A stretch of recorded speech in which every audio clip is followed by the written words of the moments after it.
We begin tonight with the war in Ukraine. Inside Russia, the Kremlin saying that a state of emergency is in effect in Russia's southwest Kursk region, where for the past 3 days, Ukrainian forces have carried out one of the biggest cross-border incursions since the war began. Moscow says at least 1,000 Ukrainian troops entered Russian territory on Tuesday.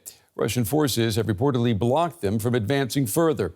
Officials in Kursk say around 3,000 civilians have been evacuated. Ukraine has not confirmed that it launched the cross-border attack. Hoping to fend off Ukrainian troops. Russia's defense ministry says this footage shows Ukrainian armored vehicles being destroyed as heavy fighting along the border enters its third day. Around 1,000 Ukrainian troops ran through the Russian border 2 days ago into the Kursk region with tanks and armored vehicles. Heavy fighting was reported near the town of Suza, where Russian natural gas flows into Ukraine, raising concerns over a potential stop to transit flows to Europe. Ukraine has released video footage allegedly showing Russian guards surrendering at a border crossing point in Kursk. In his evening address, President Volodymyr Zelensky suggested Russia should get a taste of its own medicine without referring directly to the incident. Russia brought the war to our land and should feel what it has done.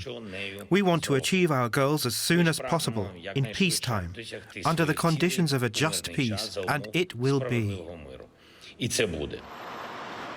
Kursk has declared a state of emergency and thousands of people are being evacuated. Former Russian President Dmitry Medvedev has reacted to the incursion on Telegram and called for a further invasion of Ukraine. This is no longer just an operation to reclaim our official territories and punish the Nazis. It is possible and necessary to enter the territory of the still existing Ukraine, to go into Odessa, Kharkiv, Dnipro, Mykolaiv, to go into Kyiv and further. There should be no restrictions in the sense of any recognized borders of the Ukrainian Reich. Moscow has been forced to call in reserves to stop Ukrainian soldiers from pushing deeper into its territory. We've got team coverage of what's going on. I'm joined now by our correspondents Nick Connolly in Kyiv and Janina Semenova in Riga. She's reporting from Latvia, the home of DW's Moscow team. DW's Moscow office was shut down by Russia about 2 years ago. Janina, let me start with you. What are you hearing from Russia regarding the situation in Kursk? Well, we hear that Ukraine's troops have advanced into Russian territory. Experts now say that they have advanced 10 kilometers into the Kursk region, so Russian territory, and they've used things like satellite images to really confirm that, but still a lot of the information is unclear. Russia says it has halted Ukraine's advance, but we do continue to see reports on social media of local residents posting images of destroyed houses, for example, or also people fleeing in their cars and coming under fire on the way. And also regional authorities have issued several air alerts throughout the day. Since this morning, at least 8 have been reported, 8 air alerts. But of course, it's also really difficult to find out more information from on the ground since there are no independent journalists reporting there. And most of the information we're getting is pretty much, as I said, from social media or also Russian state authorities. Nick, let me go to you. Ukraine was noticeably silent on this yesterday. What are you hearing from Ukrainian officials today? Brent, it's basically silence. We had a kind of very kind of indirect reference from President Zelensky today, who said that Ukraine's army was able to surprise the world and its opponents, but nothing more than that. I think they are burnt here from last year's pretty much failed summer offensive, where there was a lot of talk and a lot of expectations and then less in the way of results on the ground. And I think they are also very conscious of the fact that this offensive into Russian territory could be unpopular amongst Ukraine supporters in the West. And so they're trying to basically keep their heads down and say as little as possible and let the facts speak for themselves. This is obviously potentially quite risky, taking this much in the way of resources into Ukrainian hands at a time where they're having real trouble in the east, holding the front lines. But seemingly they think this risk is worth it, and they seem to have really taken the Russian command by surprise. Janina, let's talk about the optics of this for the Kremlin. The Kremlin insisting that the war in Ukraine is going according to plan. Talk to me about the political implications for Russia. I mean, how can the Kremlin explain this to its public? Yeah, I think what Nick just mentioned, this caught by surprise, is definitely true. Russia pretty much seemed to be caught by surprise. It took Vladimir Putin a day to react to the events that we've been seeing happening, unfolding since Tuesday. And since then he's really shown an effort to show that the situation is under control. Just this afternoon, Putin spoke to the acting regional governor and said it was an unconventional, difficult situation that we've been seeing here. So this is pretty much, sounds like a bit of downplaying the situation that is happening in the Kursk region right now. Nick, we know that Ukraine's troops are already overstretched. They've been retreating in the east of the country. How can they afford to open a new front in this war? Look, I think we are unable for now to do the kind of military maths. We don't quite know how many resources have been employed here. It does seem like modern, new Western systems are being used, including armoured vehicles. Those obviously in short supply across the front line.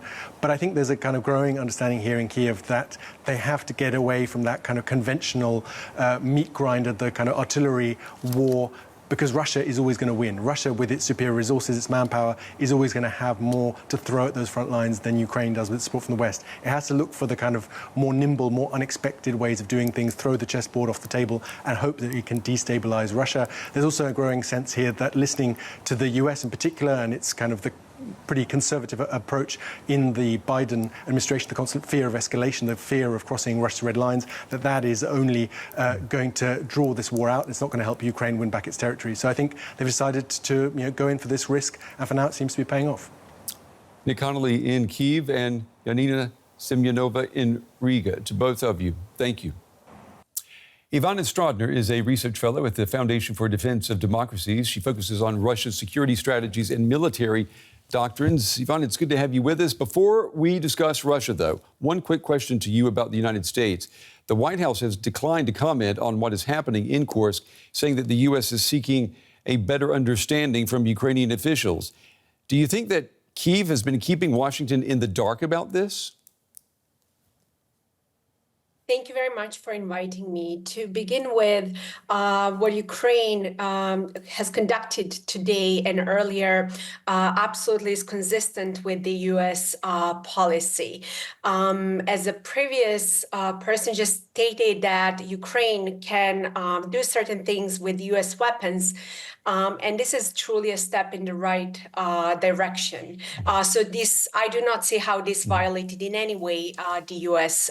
policy. Okay, Russia seems to be more open about what is happening in the Kursk region than Ukraine is. Is this simply a case of the incursion being too big to deny? So Russian response did not come as a surprise at all. Maria Zakharova, she stated that this was basically the part of terrorism. Medvedev stated that there should be serious repercussions for this. But even Putin felt very uncomfortable. And they could not completely deny everything. Having said that, this really shows that Putin is weak. And given that there is a massive rise in nationalism inside Russia, and that the Russians value strength in their leaders, this really shows that Putin is not able to protect even his own region. So no wonder why earlier today his response was very concerning. So they can hide certain things, but they cannot hide everything. So how much then does this incursion or this attack in Kursk, how much of a threat is it to Putin's grip on power? That's exactly what he fears, because he understands very well that almost 70% of the Russians believe that Stalin is a great leader, which tells you all you need to know how much they value the strength in their leaders. And that's why Putin has made sure to completely ban Western media so he can control the flow of information. But he can only control it in certain sense, because Telegram is still working, VK is still working. I'm following those channels, and the Russians are sharing actual information related to Kursk region. So no wonder why he believes that his regime is actually under the threat coming from the West. As a matter of fact, he multiple times claimed and accused Washington of conducting hybrid warfare against Russia. And not only that, he claimed also that Washington is the one that wanted to overthrow his regime multiple times since 2022. So do you think this explains then why Russian authorities slowed down or shut off access to YouTube today? So they announced this already several weeks ago, and I have to tell you, it didn't come as a surprise because that's the latest Putin's threat to the free flow of information. There are a lot of Russians still watching YouTube, and the free flow of information is something that Putin truly feared. I do believe that WhatsApp might be next, but also Telegram channel should also worry about those things, because Western social media since 2022 have not been welcomed in Russia. And just to remind all our people who are watching today that in 2022, Putin put forward something what he calls like a fake news law. Basically, if you use the word war instead of a special military operation, people can end up in 15 years in prison, which tells you all you need to know how much he fears the free flow information. But one thing that is tremendously important, why would ever a secure regime do such things? This really tells us all we need to know about Putin's fears. Ivana Stradner at the Foundation for Defense of Democracies. Ivana, we appreciate you taking the time to talk with us and sharing your analysis. Thank you. Always pleasure to speak with you. Thank you.